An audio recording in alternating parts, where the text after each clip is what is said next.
We are 10 days out from my next show, 17 days out from the Rogue Invitational. I'm gonna get into some deadlifts, 350 kilos in a suit with an axle.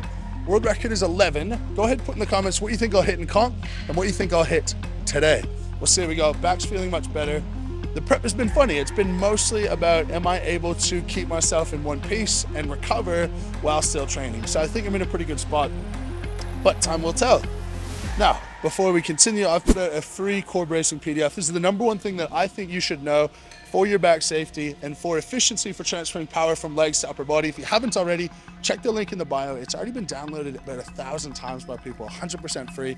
I want you guys to be safe, train hard, train healthy. So go ahead and download that and enjoy the rest of the video.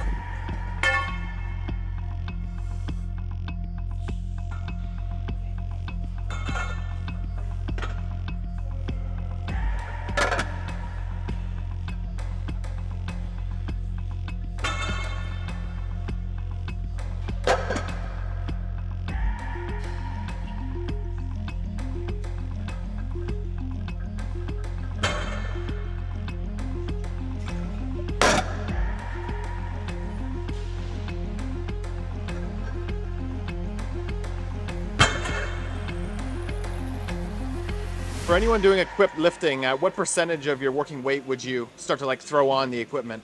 Depends how experienced you are with it. The better you get with it, the higher up you can sort of weight. It also depends on how quickly you fatigue. So today for me, I'm either gonna go here or one more jump up before I put equipment on. And I might go 340 no equipment, 350 equipment. It really just depends. But you don't wanna tax yourself all that much before you put the gear on. And if you're not familiar, getting multiple sets so you can understand how the position changes, that can be really useful as well.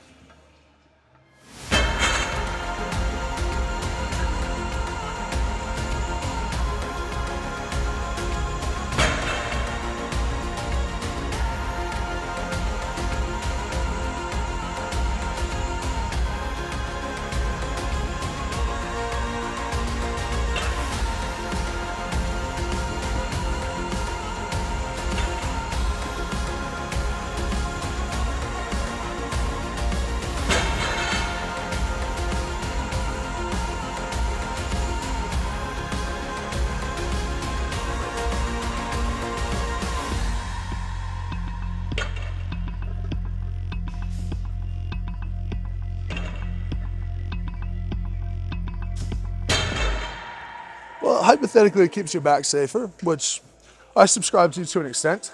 It really helps you pop the bar off of the floor, but don't worry about a suit until you've been training for at least a couple of years consistently.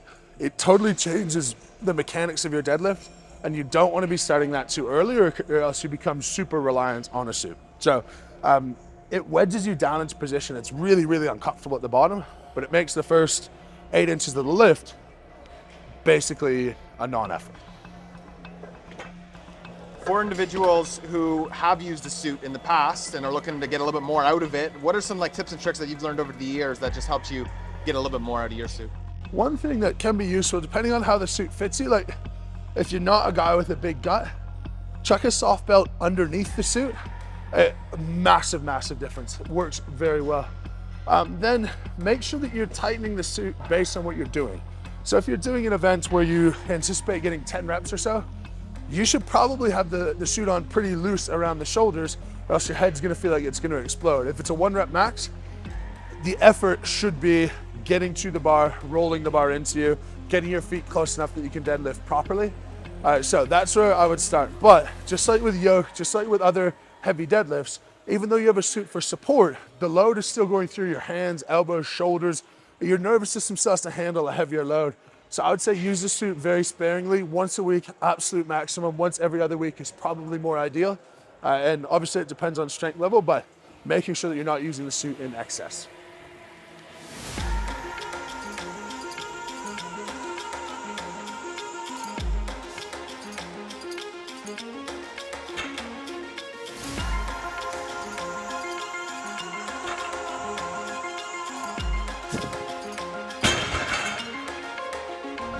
I feel amazing about those. First time in the suit, back, first time really getting anywhere close to that weight.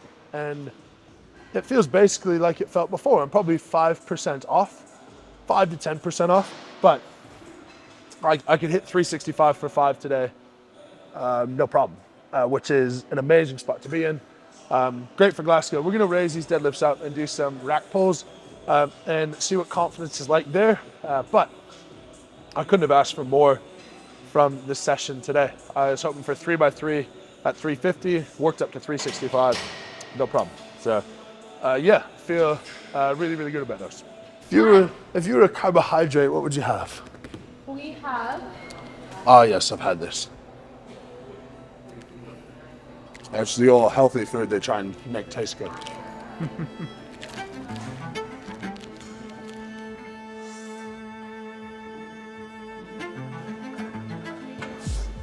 How much would you say a deadlift suit adds to your deadlift? Depends on who you are, and depends on your situation. But for the sake of numbers, let's say 5 to 10%. Now here's one that we could title the video. How much should you have to be able to deadlift? Oh no, I like this question though. Before you can wear a deadlift suit? Like how do you have to earn it? Barrier to entry. Earn it. I know Laws feels very strongly about this. To be able to deadlift in a deadlift suit, you should be able to deadlift 2.5 times your body weight raw. There it is. This time you didn't just throw a number out, this time you... I'm taking feedback. Taking feedback on my numbers.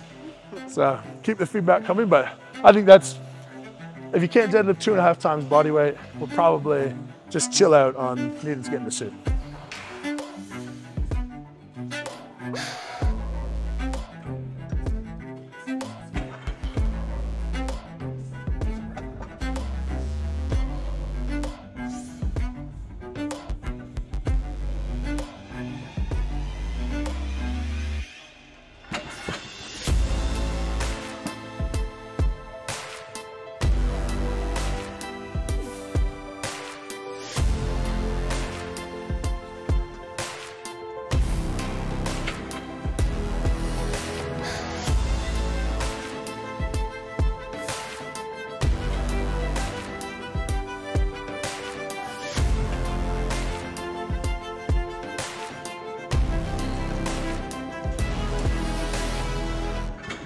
How are those feeling? Felt really fucking heavy. I'm surprised I was able to stick with it though. You can see like little interesting thing from the injury. I've never had my legs tremor before. Now the tremors have started, but 5. It's probably good for 7 or 8 today. After the other deadlifts on a axle bar, we're in a very good spot. Yeah, because double digits on that is phenomenal. And last year, we were allowed briefs. Not allowed briefs this year. No. So you're gonna see numbers slightly down what they were last year. I didn't know we were allowed briefs, so I didn't have them. A lot of other guys did. So if I was guessing winning number, we're probably talking 9, 10. Yeah, which we're close. We're definitely close.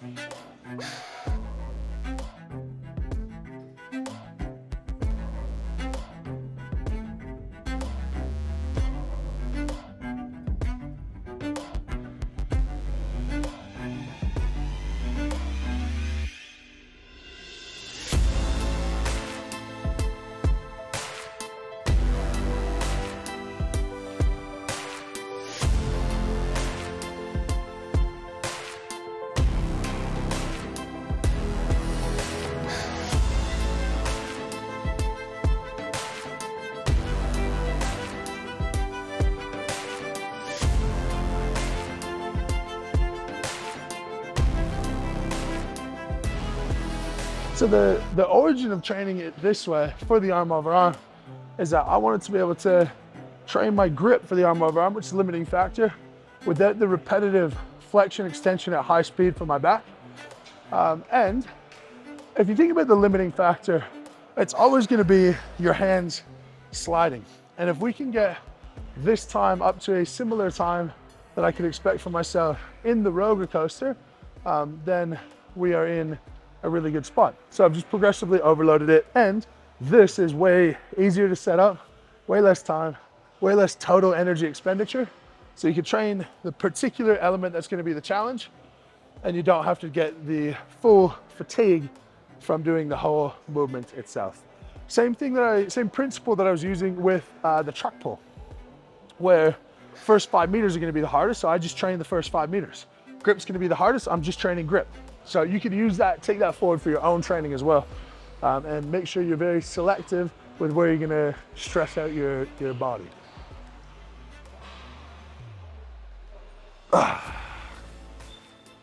Done and dusted. You'll notice as well, when I do sets of this, I don't replace chalk, because if you think arm over arm, your chalk's gonna be all gone by the time you get to the end. So we wanna train that bit as well. But that is the training session. That was a cracking training session for me. Gives me a lot of confidence into Glasgow. You're gonna see some videos of me over at the National Conference for the Canadian Society of Exercise Physiology. I'm going out there with Airwave to talk about how their product and how exercise in general has helped me improve my life, has helped with the clinic, and a little bit on high performance. It's the only designation in Canada that allows you to work with our Olympic athletes. So really excited to speak at that. Stay tuned for more of those videos. But if you like this training video, leave a moose dropping. If you want to support LHBK merch, that is in the link in the bio. 20% go back to the strength community. We've got a couple of giveaways for gyms coming up in the very near future. So thanks again for watching, guys. As per usual, lift heavy, be kind, and we will catch you next time.